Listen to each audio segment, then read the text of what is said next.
room, and we'll just jump into today's conversation. I see some familiar faces. Welcome, everyone. My name is Jennifer Thompson, and I am the Executive Director of NASW New Jersey, and I'm so grateful that you're joining us today for this important conversation as part of our New Jersey NASW's Road to November campaign. We are very passionate about being involved in the political process and making sure that social workers understand their role in this conversation, how to engage, how to mobilize, not only within the social work community, ourselves as professionals, but also how do we make sure that our clients and the populations we serve are also actively participating in this important election. Today, we are incredibly grateful to have Jessie Burns, the Executive Director of the League of Women Voters here in New Jersey, join us for today's conversation to share with us information about the 2020 voter registration process, balloting, all of the questions that we have about mail-in voting, where to do it, how to do it, deadlines, important information that's critical to the 2020 election and unique to the 2020 election now that we're also doing this amidst a global pandemic. So we are incredibly grateful for your thoughts and your leadership on this important issue and your knowledge to be shared with us today, Jessie. So thank you so much for joining us, and I will turn it over to you. One more thing, just a piece of housekeeping. For those of you who are in the Zoom room, we will, there are a couple of ways that you can ask questions, and we certainly invite you to engage in the conversation today. That's what we hope it will be. You can raise your virtual hand, or you can chat in the chat box to the group, and I will ask questions, or you can private message me as well, and I'll jump in and I'll be able to ask them of Jessie so she doesn't have to monitor the chat box while you're also going through today's presentations. I know that can be a little challenging. Thank you so much for having me here today. NASW and the League have a great relationship. We have a lot of shared members, social workers, and civic engagement go hand in hand. So I'm really thankful for the partnership and the opportunity to speak with you all today. And I just want to mention before I begin, in the last month, all of the the voting rights advocates, other advocates, voters, folks that I've been connecting with have mentioned that this has been a particularly exhausting and difficult election season. So I just want to honor that truth for a second and encourage everybody to take a breath. It has been very, very hard, one of the hardest that I've experienced. But it has also been incredibly encouraging and inspirational for so many individuals, voters, organizations, to take the initiative to really learn about all of the changes that we're facing on top of all the challenges that they're facing already as a result of the pandemic, which I don't need to name. Y'all understand what kind of difficult circumstances we're in. I'm going to share out my screen here. All right. And talk a little bit about voting in a pandemic, the 2020 November general election. The photos that you're seeing here, what it looks like now with the League of Women Voters, registering at a high school registration there. We set out things for socially distancing, masked voter registration. All right. So first I want to talk about voter registration. Voter registration is often the first barrier to the ballot. Once folks register to vote, it's much more easier to engage them in actual elections. But without voter registration, they're much harder to reach. For the populations that you all serve, one of the things that you can do is influence voter registration. And thankfully, New Jersey has made this a lot easier. I want to talk a little bit about the pandemic's impact on voter registration for a second. So in 2016, voter registration, you can see in the summer, this green bar versus the green bar this year in 2020, there's been a huge gap. And the reason is because COVID over the summer, when a lot of folks would have been registering to vote ahead of the general election, put a significant damper on in-person voter registration, which is absolutely critical. And it's not just organizations like ours that are out at community fairs and things like this. It's folks that interact in many settings, you know, people who are talking to people in offices and any kind of in-person experiences. Once that is cut off, voter registration really did have a significant gap. Fortunately, New Jersey launched online voter registration, which I'm going to talk about for a second, which began to make up that gap. I'm actually going to go one and go ahead. So the online voter registration site launched last September 4th. So I guess it's about 10 days now, September 4th. And we have one of the best online voter registration sites in the country because it allows for people to register even if they don't have a MVC issued ID. And the way that that happens is they provide a social security number and they can sign either on the screen or upload a signature. A lot of other states don't allow for that. They have MVC tied signatures, meaning you'd have to have either a driver's license or non-driver ID, which is a barrier for a lot of folks to use the online voter registration system. But New Jersey, a lot more folks can use the online voter registration system using their social security card number. And it's proving effective. The last number I saw a couple of days ago said that over 20,000, I think it was 21,000 people registered to vote using the online voter registration since its launch on September 4th. That is a significant step to making up that COVID voter registration gap. So that's really, really encouraging. I have the website here. It's on the New Jersey Division of Elections site. There's a register to vote. We'll also share out resources with NASW to share out. And what you'll see is what you see here, this voter registration application gets started. If folks do still need a paper form, those are available. The voter registration deadline is October 13th, but encourage folks to register early. Do not wait. I think the overarching theme of this whole election is do not wait until the last minute to do anything. Early, early, early, do it as soon as people know the information, take care of it right away. So the October 13th deadline is a postmark deadline. Folks, we need to postmark those forms or use the online voter registration by October 13th. But again, do not wait. Folks are eligible to register if they're a United States citizen. They can register at 17, it's called pre-registration, but they can't actually vote until they're 18. They have to be a resident of their county 30 days before elections, and they can't be serving a sentence of incarceration, so actually imprisoned for felony conviction. New this year, effective March 17th, people on parole or probation can register to vote in New Jersey. Previously, they were not allowed to register to vote, but March 17th, a law went into effect that allows people on parole and or probation to register. This is really, really important because March 17th is kind of almost exactly when the state went into lockdown.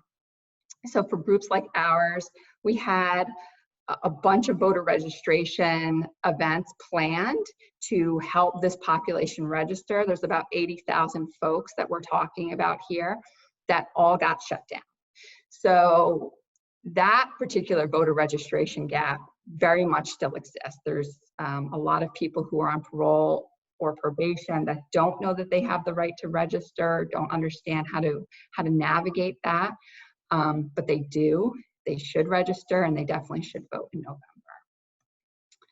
So people need to re-register when they change their name, they change their address, or if they come out of serving their sentence of incarceration. So if they're released from prison for a felony conviction and then they're now on parole, they need to register to vote.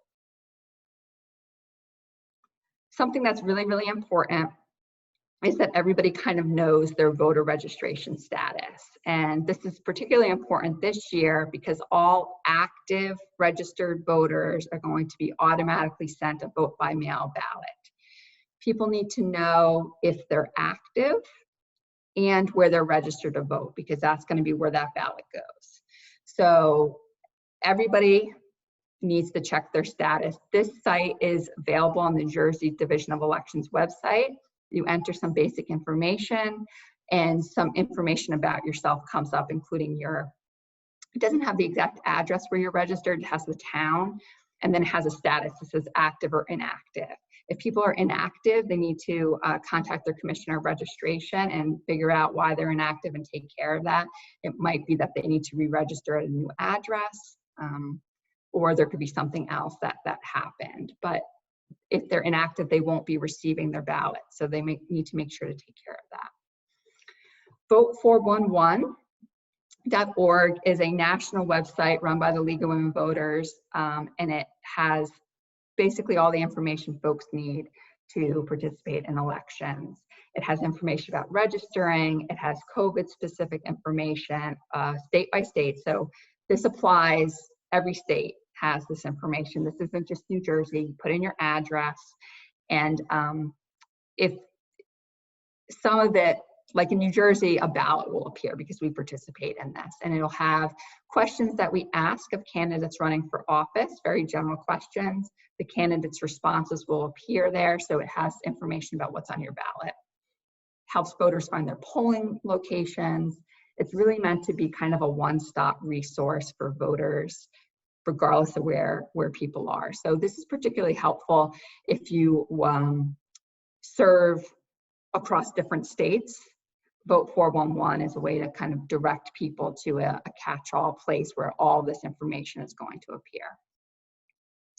This is me and my daughter voting during the primary election.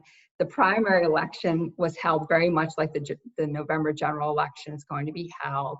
Voters automatically receive these vote-by-mail ballots. For me personally, I'm very much used to the voting at a polling place, that tradition of bringing your kid with you, and it's a community event. So it was important to carry that sense over to the ballot drop box. This is the ballot drop box. The ballot drop boxes looks I think almost identical, if not identical, across the state. It has very similar design, and they will continue to do so for the general election. And I kind of just try to make a little moment out of dropping my ballot off as though I would if I was casting a vote on a machine. So I talked a little bit about this, but these are the places where I think we get the most questions. It's about vote by mail. So again, all active registered voters are going to be automatically sent a vote by mail ballot. There's going to be no need to apply for that. The ballots are going to be sent to the address where the voters register to vote, unless they have a different kind of permanent vote by mail address on record. If voters are unsure of where that ballot is going to be sent, they should contact their county clerks as soon as possible, and the county clerks can talk to them about what address they have. If a voter does not receive their vote by mail ballot, or if something happens and they need a replacement ballot, again, they're going to contact their county clerk. Your election officials are a great source of information. They should be where you turn if you need anything. If the timeline of this, everybody's going to be sent their ballots by October 5th. October 5th is the last date that the counties can mail them out. If you don't receive the ballot, if voters don't receive the ballot, I would say, I think I've been telling people October 12th, like a week, definitely contact your county clerk. So don't wait any longer. Maybe something happened. You want to make sure you're getting that ballot. As soon as you get your ballots and you feel confident in your choices, so do your research about the candidates and everything, vote that ballot. You can track your ballot using a tool on the New Jersey Division of Elections website. And one thing that I'm recommending folks do, on your vote by mail ballot, there'll be a voter ID. If you jot that down, you can use that voter ID to track your ballot. There's other ways to track your ballot too, using your name and your driver's license. You have to set up a public access account to do this. It's not ideal, but it's also not incredibly hard, but it does take a little bit of effort to do it. But when you set this up, you can make sure that your ballot has been received, and you can see if it's been accepted or rejected. So voters, I think the tracking my ballot ability helps voters have some confidence that once that ballot leaves their hands, it ends up where it needs to be. And I think that's really, really important. And again, vote early. And I do like to stress, once folks are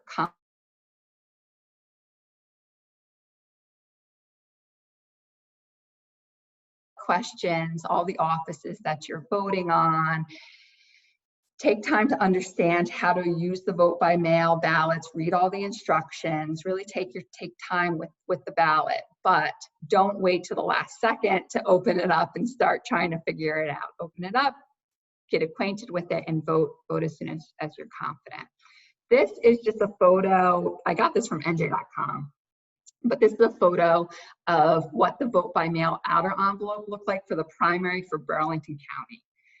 The envelopes aren't uniform across the state, okay? So counties might slightly differ, but you're pretty much gonna see some of the same marks. So this official election mail, official mail-in ballot, there'll be an indication on the envelope that this is election mail. Voters should pay attention for this. A lot of times, we've heard for the primary that voters kind of like just didn't notice it was in their mail. They pile up their mail and then they maybe got it a little bit later than they would have liked. But because we're encouraging folks to vote as early as they can, people should be on the lookout for these ballots in the mail starting definitely October 5th. Some counties are sending them out earlier, right? So some folks will be receiving them towards the end of September.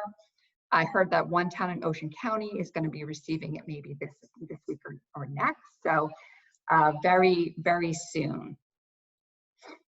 Then once you kind of go through the instructions, what's going to be inside that envelope is going to be, again, it differs by county, but there'll be some key pieces. The ballot. Look on both sides of the ballot. Some folks don't vote the back because they don't turn it over. Make sure that voters examine that ballot. Oftentimes the county will include an instructional cover letter, so a sheet from your county clerk basically explaining the process. There'll be an inner envelope that you put the ballot in, and on that inner envelope there's going to be a certificate that you're going to fill out, sign, but do not detach the certificate. Okay. Once you have your ballot all ready and all set and assembled, you can return it in a number of ways. All the ballots need to be that are returned to the mail, so the Postal Service, have to be postmarked by November 3rd. And then the executive order and legislation allows for that to be received up to November 10th by 8 p.m. That's to account for any mail delays. That's why they did that.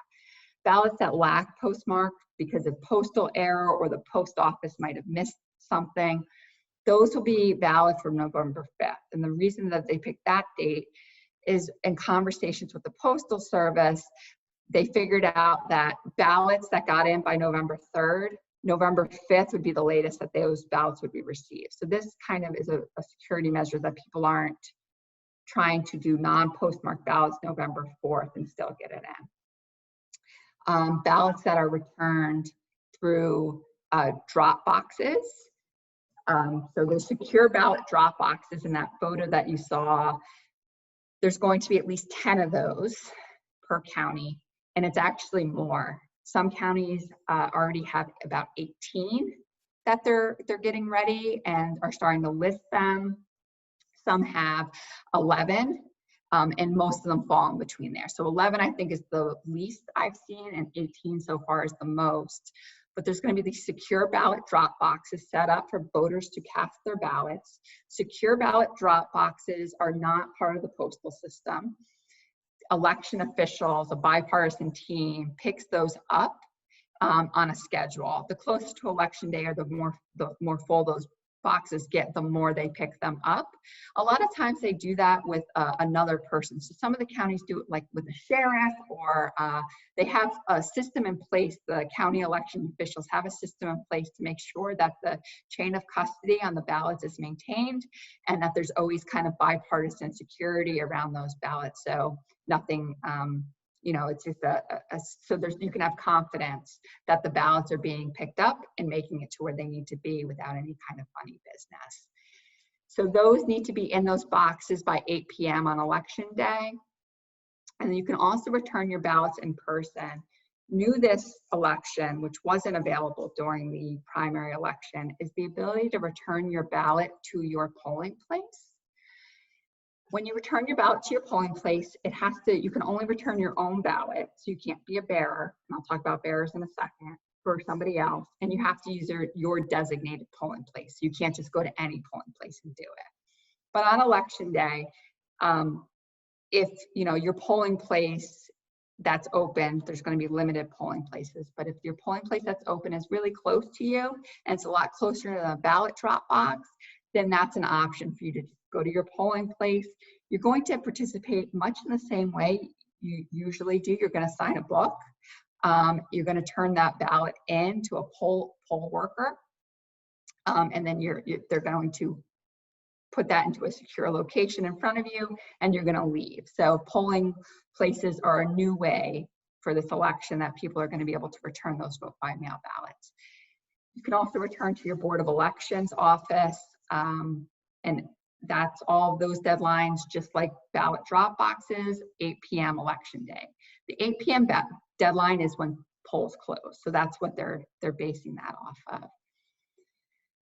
So for bearers, which is important, bearers are anybody who transports and casts the ballot for somebody else. And I think that folks that we're seeing on the ground have really, really great intentions about being a bearer. They want to help others cast their ballots. So they think, oh, I'll just go and gather up, you know, my family's ballots or my neighbor's ballots or my office mate's ballots or whatever it's going to be, because I'm going anyway to the box and I'll drop them in. You can't do that.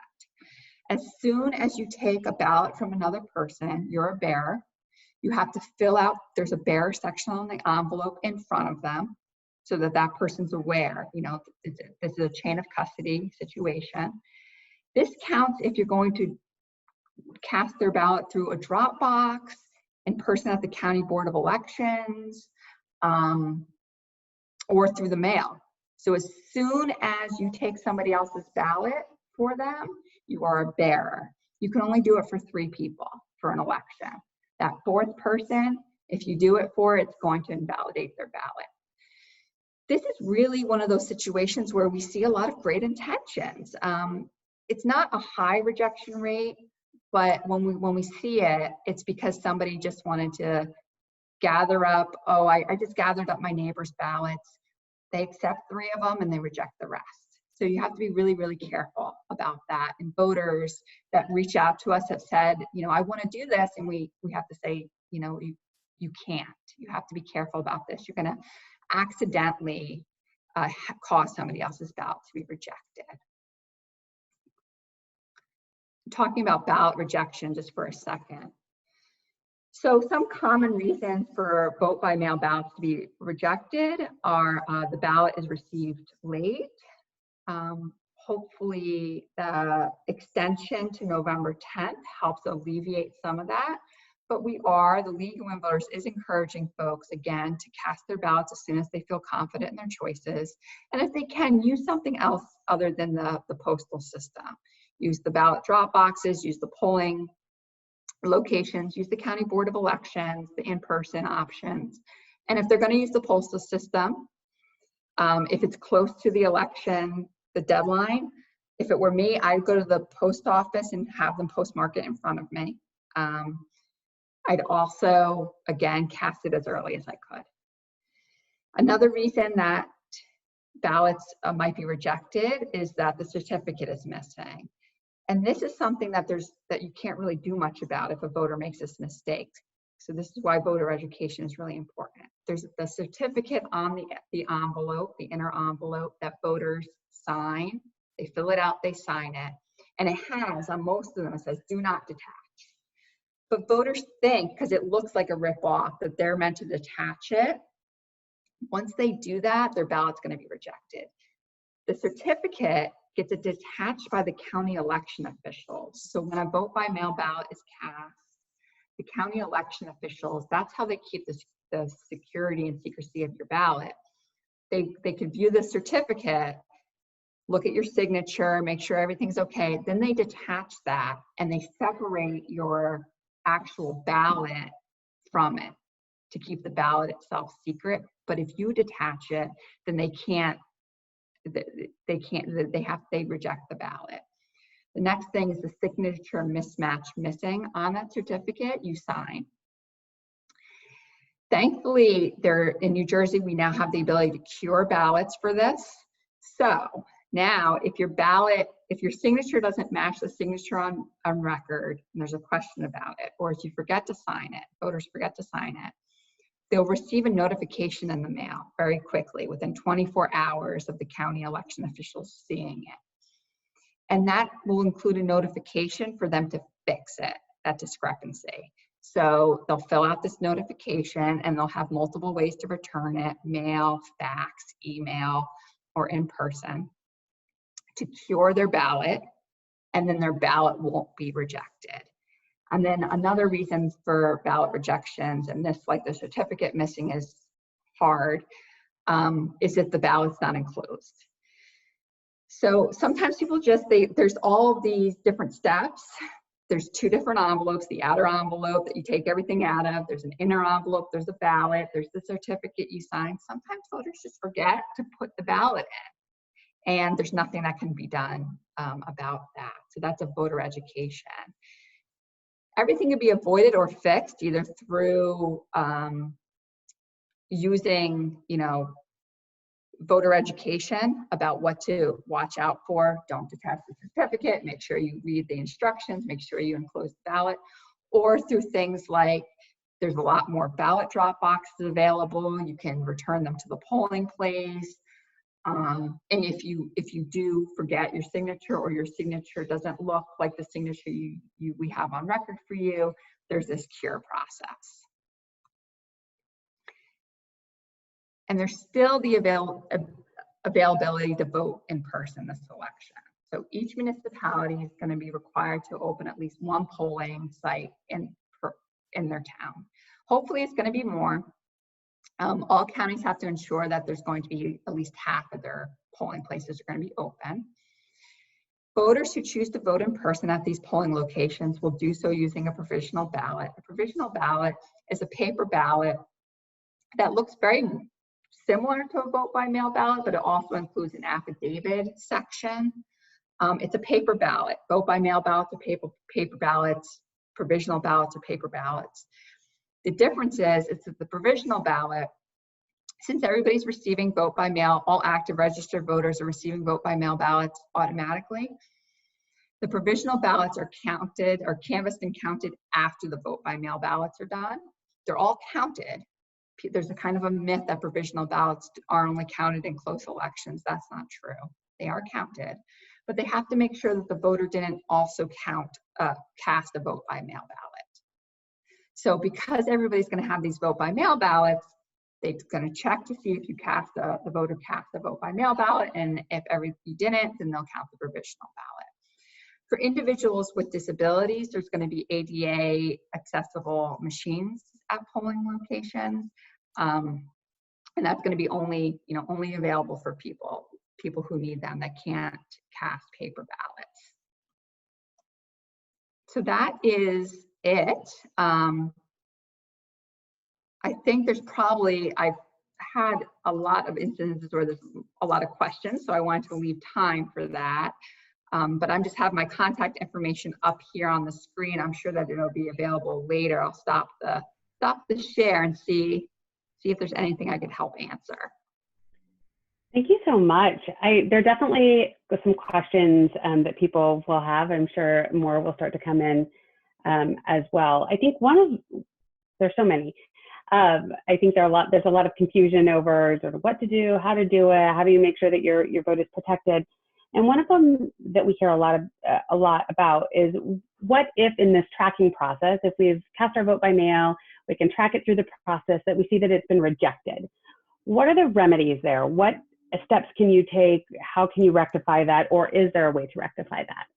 Yeah, so there's a complication to it where the tracking mechanism might not be updated to accepted or rejected until it's too late to do anything about it, okay? The Track My Ballot is really, you want to make sure your ballot was received. That's what it's most helpful for. It means your county election officials have your ballot. So it wasn't lost, something didn't happen, they have it. Unfortunately, accepted or rejected gets changed later. If you, so if your ballot is temporarily rejected for missing signature or signature mismatch, you're going to get that cure letter.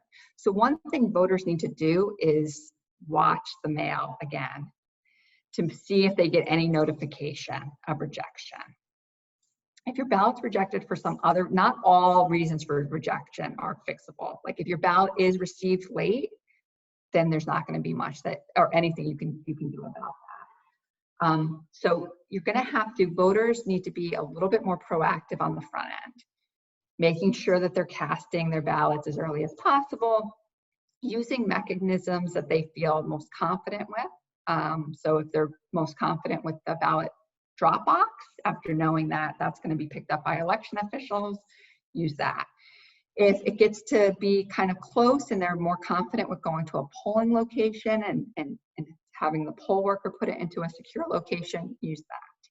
If they want to go to a county board of elections where you're handing it directly to an election official, use that. But yeah, the accepted and rejected, unfortunately, that gets updated kind of after the votes are canvassed. The temporary rejection of signature mismatch, that happens very quickly. So voters can end up getting that even before election day, where they can fix their ballots, because they're not opening the, well, they are gonna count ballots early this election 10 days before, but the part I'm talking about is just the certificate. They'll see, and it'll be flagged, and they'll send out a cure notification. Great, thank you. And those the cure notifications, can you just talk a little bit about what that looks like? What does that process look like if it's a signature mismatch? Do they provide a different signature? Do they have to arrive somewhere in person? What does that look like? They can do it, yeah, they can do it using the form. It's going to be a form that they can sign, and that'll update their signature. They have to provide some identification numbers on there to prove their identity, but they don't have to provide copies. So in some states, cure, you have to kind of go in with your license. Our process is more voter friendly, but completely secure. So you're going to have to provide the same kind of information you provide on your voter registration form. So your license number or non-driver ID number or your social security number, you sign it, and that's going to update your signature going forward. So we've seen this in the primary. This was the primary election, was the first time we had this process available.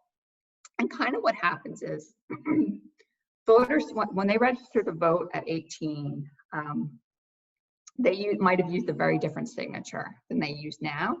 And then when they have that vote by mail ballot, sometimes people just kind of do like a fast scroll, where when they're 18, they probably wrote their name out. Their signature was probably a bit neater.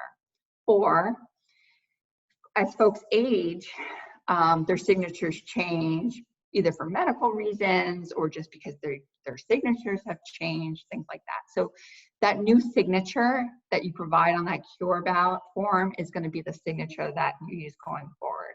It's important to note for online voter registration, when voters are signing online voter registration, if they're signing it on their computer or tablet with their finger, they should take care to sign it in a way that reflects their signature.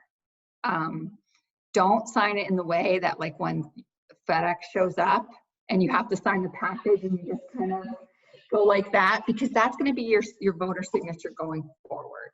So folks should sign carefully in a way that really does reflect their signature. Another reason that signatures mismatch is because a lot of our voter registration is done electronically at the MVC. So automatic voter registration, for example, you're using a pad at the MPC and folks are kind of scribbling out their signatures, which wouldn't look the same. So it just takes a little bit of voter education around making sure that your voter registration signature reflects what you believe your signature looks like most of the time when you're signing a piece of paper. Great, I think that's really helpful. And I am certainly amongst the crowd who has changed signature over the years, and even marriages and how we've changed those over the years. It's definitely something to consider. Another question that has come in that I think is really interesting is this idea of being a bearer. And I don't think people talk about that much ever, but I think it's particularly relevant for social workers because we are working in group home settings, in settings where we're serving different client populations, where of course our instinct is to, oh, we want to be helpful. We want to make sure that your vote is counted too, that you're part of this process, but really understanding that we can only take one or two in each. And I'm just wondering if you have thoughts on how can social workers educate their organizations about having a strategy to get ballots in for their group homes or situations of sort of similar nature, or presentations that they can be watching so that as they start to think through this and really mobilizing and making sure that they're serving their constituencies, they can do so and make sure that ballots aren't rejected. Yeah, so the bearer question is, it also applied kind of to the legal in voters too, when they made this change. So you previously, many years ago, I don't remember how many, you could be a bearer for many more, I think maybe 10 voters. And legislation brought it down to 3. What the league used to do is we would go to like veterans homes and hospitals and things like this and do this for people who were in any kind of facility where they couldn't vote that day. We would be both messengers. Messengers are the folks who go and get the ballot for you. So they help you fill out the application and they go and they get the ballot and they bring it back. And bearers taking the ballot from you and bring it to the county election official. And it did impact our ability to do that. It significantly enough that it's hard to do it. For people that are in smaller group settings, the way that they've been able to do it is just making sure that they have enough people, enough voters that are able. There's some regulations that you can't be a candidate. There's some other regulations over who can serve as a bearer. Go through the bearer rules, make sure you have enough people, and then they just kind of count them out. So if they're trying to make sure 20 people that they can get 20 ballots in, they do that. They also, again, you can rely on the postal system. It's not bad to rely on the postal system. You just want to make sure that you don't wait till the last minute, you know? So if the ballots arrive to registered voters in a group setting, you can have like a night of it where people fill out their ballots. Of course, you're not influencing how people are voting, you know, being very careful about what assistance looks like. There's also an assister section on vote by mail ballots that if you do assist somebody and completing their ballot for some reason, you'd have to fill that out. And again, that doesn't mean assisting them in filling it out for them unless there's a significant reason, and that would probably apply like if you're a family member or somebody needs physical help filling it out. It doesn't mean voting for them. It doesn't mean telling them how to vote, but if you're helping them through the process in some way that feels like you're really significantly aiding them through this process, then you're a sister and you should fill that section out. If you do that early enough, then have everybody kind of put their ballots in the outgoing mailbox. The mail person comes and gets it.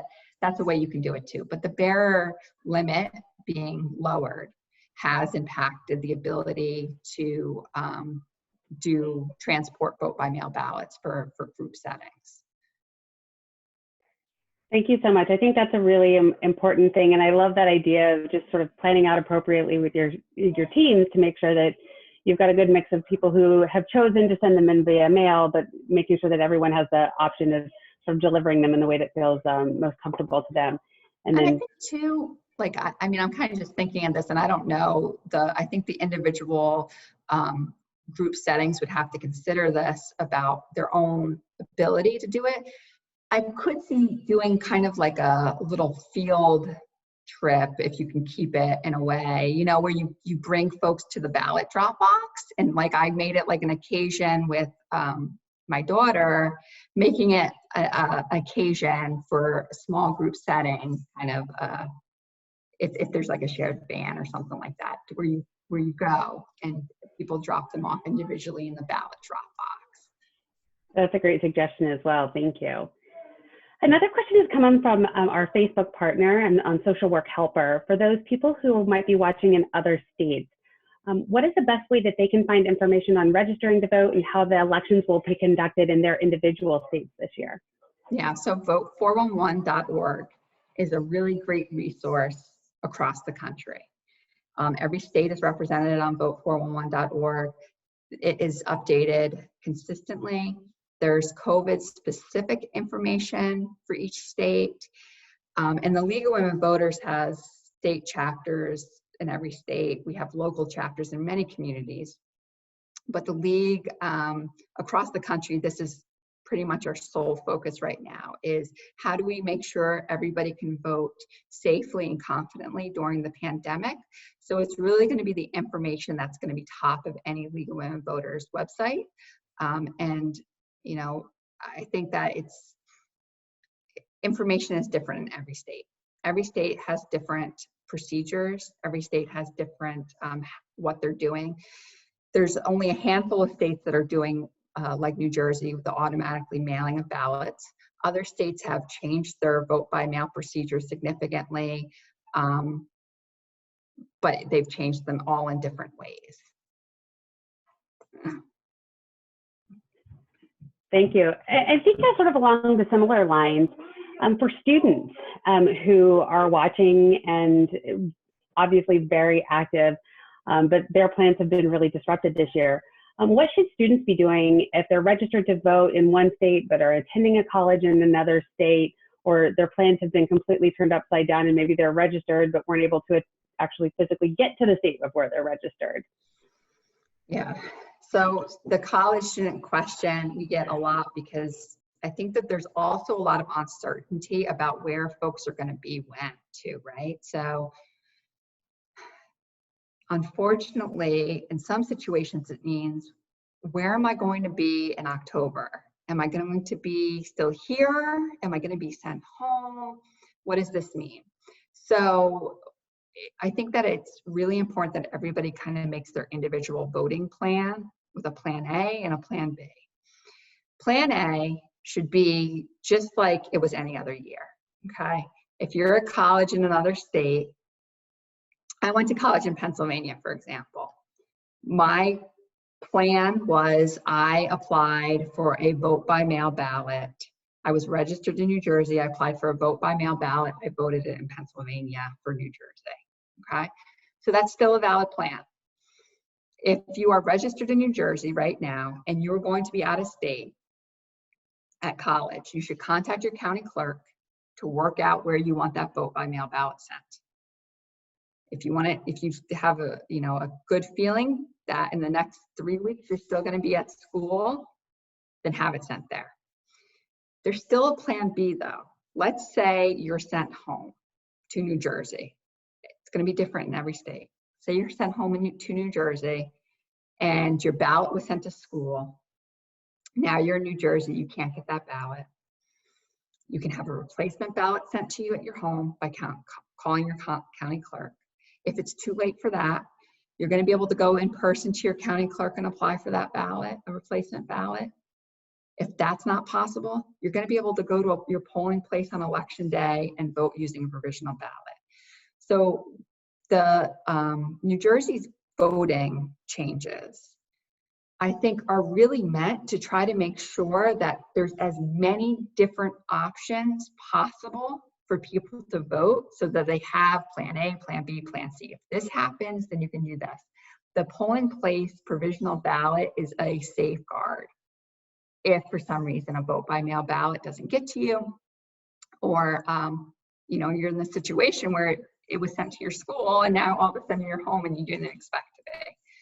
So I think plan out for a situation that works best for you. And again, you can contact the League of Women Voters where you are, in the state you're in, to see if there's a voting plan for your state. I think that's a really great suggestion, particularly for students. And this year, you just don't know where you're going to end up or what next week is even going to look like. So I think that, you know, really encouraging people to have a plan A, a plan B, and make sure that you know what that looks like in advance, so that you know the deadlines and you know where to go, and that you really know how to execute, so that you can make sure that your vote is counted, is really important. I love that as a takeaway from today's conversation. Really map it out in advance, which sort of in my mind I was like, okay, I think we know what to do, but we probably ought to think through it a little bit more clearly.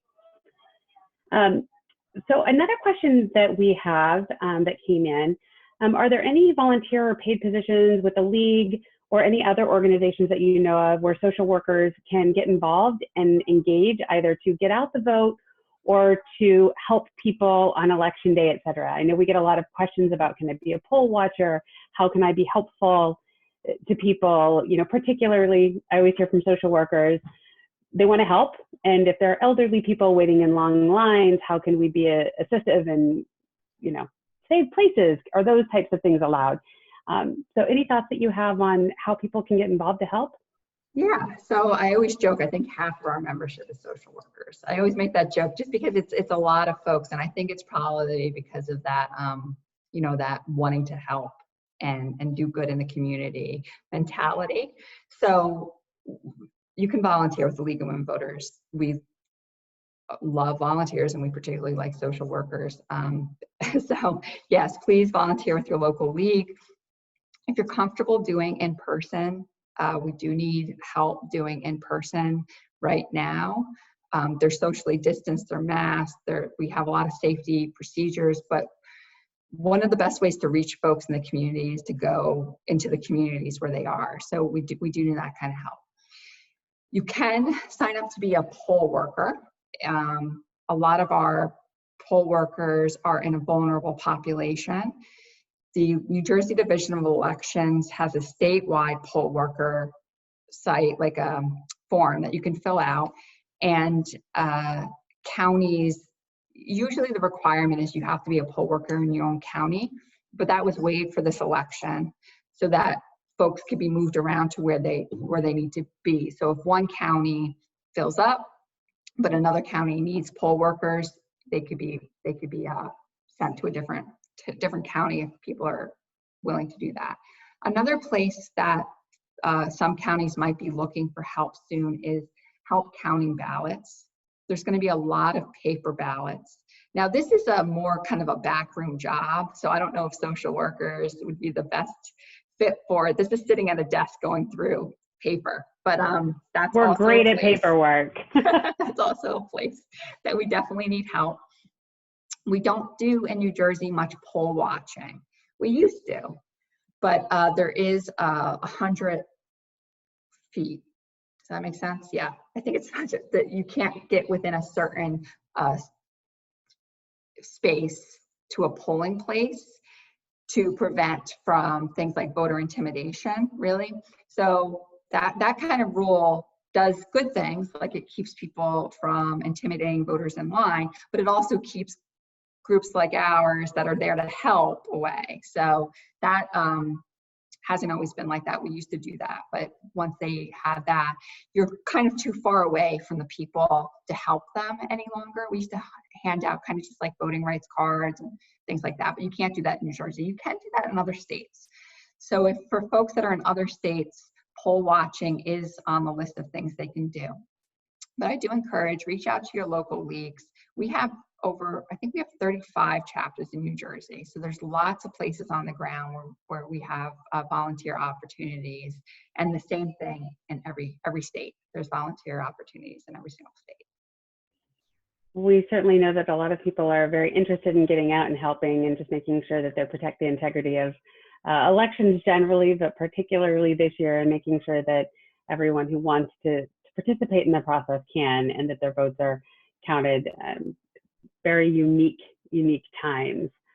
Are there any other questions? We have a couple minutes left. We have about 10 minutes left. So if you are on the call and you have a question and you'd like to raise your hand, I want to make sure you encouraged to do so, or you can chat us in the chat box. I guess as we start to look for other questions, I'm just scanning Facebook as well. Are there any other things that you think that voters or people who are interested in helping people get out the vote this year should really be mindful of? I know that there's a lot of controversy and a lot of dialogue about what this is going to look like. Other things that you think people should be mindful of? Yeah. I think that I've been doing this 13 years at Vote the League, and I think that I'm learning so many lessons this year just because it's so unique, right?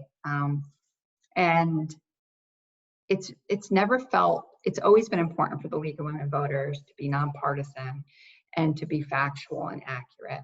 I don't think it's ever felt more important than now, though. So there's a lot of all sides kind of just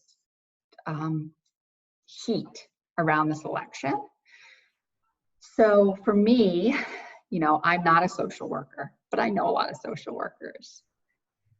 One of the things that I think is really, really helpful is that ability to diffuse situations, right? So presence in places where just the ability to kind of rise above kind of partisan anger, no matter where it's coming from, and offer people a nonpartisan experience from a kind of a logical, rational, grounded standpoint, I think is really, really, really important this election year, really important. There's also a lot of disinformation, which is intentional, and misinformation that's not intentional, kind of flooding all of our social media feeds. I think being intentional ourselves about what we post and what information we elevate, doing that is really important. Starting kind of in our own spaces, kind of making a commitment that we are going to rise above some of this, and that we're going to make sure that everything that we put out there is fact-checked, from a reliable source, is helpful, is information that people can use. It's not meant to be divisive. I think that's really, really important, and something that I kind of remind myself, even though that's what we do, it's something I remind myself constantly as things get so heated that it gets hard to see through it. Sometimes it gets hard to kind of like shut out the noise and just say, well, here are your options to vote. I hope that you use one. It's so important to use your voice, and that's all we're trying to do. Here are your options. We want you to participate. I don't care who you vote for. I just want to make sure you vote. Yeah, I think that's really important. We did have a question that came in from Facebook really quickly, just on formerly incarcerated individuals. You did say that they can be reinstated and vote here in New Jersey. What do they do if they would like to go through with that process? Yeah, so people on parole or probation can register to vote just like anybody else. There is kind of a little something I've noticed about registering voters that are on parole or probation. I think that they are understandably nervous about the registration process because they don't want to accidentally do anything that they aren't sure that they can do. So what I want to do is encourage, if folks are registering people in that population and they seem hesitant about it, the New Jersey Institute for Social Justice that we work with very closely and is a part of this series as well, they have folks who are formerly incarcerated to talk with people directly. And it's been really helpful for me to have that resource. So when somebody's come to me that is not sure whether or not they're eligible, or they want to just talk to somebody, or they have some questions, being able to connect them. I forget the council's name, but they have like a group of people at the New Jersey Institute for Social Justice, and they're going to see this and be like, Jesse, why didn't you get it wrong? But being able to connect them with somebody that understands what it means to be on parole or probation and go through the process has been really, really helpful in easing folks' minds, because it's so important. I said it's 80,000. I think it's more, 80,000 folks that have the right to vote, and we want to make sure that they use it. I think that's so important, and great segue as we start to wrap up today's conversation. This is just one piece of our road to November, really trying to dive in and have conversations around all of the different nuances and pieces of this conversation and the 2020 vote, including the census. But on September 21st, we will be hosting a conversation just like this. It's called 1844 No More, Restoring the Rights to Vote for Individuals with Criminal Convictions, and that is in partnership with them. So I look forward to that conversation, and for those of you who have questions around that, it'll be a really good time to dive in and ask more specific questions and learn more about that work that can be done. We do also have a couple of other fantastic events coming up. We've got something on the 2020 census. We have Your Vote Counts, working on voting rights for individuals with disabilities, talking about how we can make sure everybody's voice is counted and vote is counted. Certainly engaging students, mobilizing students and clients in voter registration and mobilization, safeguarding our rights, the history of voter suppression tactics here in New Jersey as well. So as we move forward with our road to November, our commitment is to continue these community conversations and giving people the just factual information that they need, tools and resources to connect and make sure that they engage in this process throughout the next couple of weeks before we hit our election period in November. As we close out today, I think a great way to end would be if you might be able to just sort of reiterate the important dates for us in terms of voter deadlines. That's always really important, and I want people to know the upcoming deadlines, if you might be able to share those with us. Yeah, sure. I thought I was on mute for a second. October 13th is the voter registration deadline. That is a very important deadline. But again, waiting till deadlines is not what folks are going to do. Early. The other deadlines that I went through were about dropping ballots off. So the deadlines are all November 3rd. Postmark November 3rd for the Postal Service, 8 p.m. November 3rd for drop boxes, County Board of Elections, or polling places for your vote by mail ballots. Polls are open, the limited polls that are going to be open, 6 a.m. to 8 p.m. on November 3rd, so you can vote then. But really, the October ballots will you'll start to see ballots the end of September through the first week of October in your mailbox, so look out for those. If you don't receive your vote by mail ballot by about October 12th, please reach out to your county clerk to either get a replacement ballot or find out what's going on so you can make sure to correct that in time to be able to vote. I think those are the highlights, the important dates for this election. It's a mouthful. There are certainly a lot of dates. I just want to say thank you so much for sharing this important information. We've certainly had some great takeaways, some information about the bearers and the change in that legislation, really great tools that we can take away as we personally prepare, but also professionally prepare our communities and the clients that we serve. We are wrapping up our 1 hour together. They seem to fly by really quickly, but I wanted to just thank you all again for joining us today for this conversation. For those of us who are watching on the NASW Facebook page, but also the Social Work Helper Facebook page, it's fun to have these types of collaborations. We're all doing the same work for good, and I'm always happy to join with other like-minded organizations in these conversations. We do have additional webinars coming up, so for those of you who are watching on Facebook or Social Work Helper or any other outlet that you might be watching on, please visit NASWNewJersey.org to stay updated on the campaign. You can register for the upcoming webinars and just stay connected on important dates and tools that you'll need for this upcoming election period. So with that, Jesse, thank you so much for joining us and sharing your knowledge and the important work that you're doing and just factual information. I think you're so right. There's a lot of rhetoric out there, and the more that we can just provide real conversations rooted in facts and give people the guidance and direction they need is really important. Thank you so much for having me and for doing this. Thank you so much.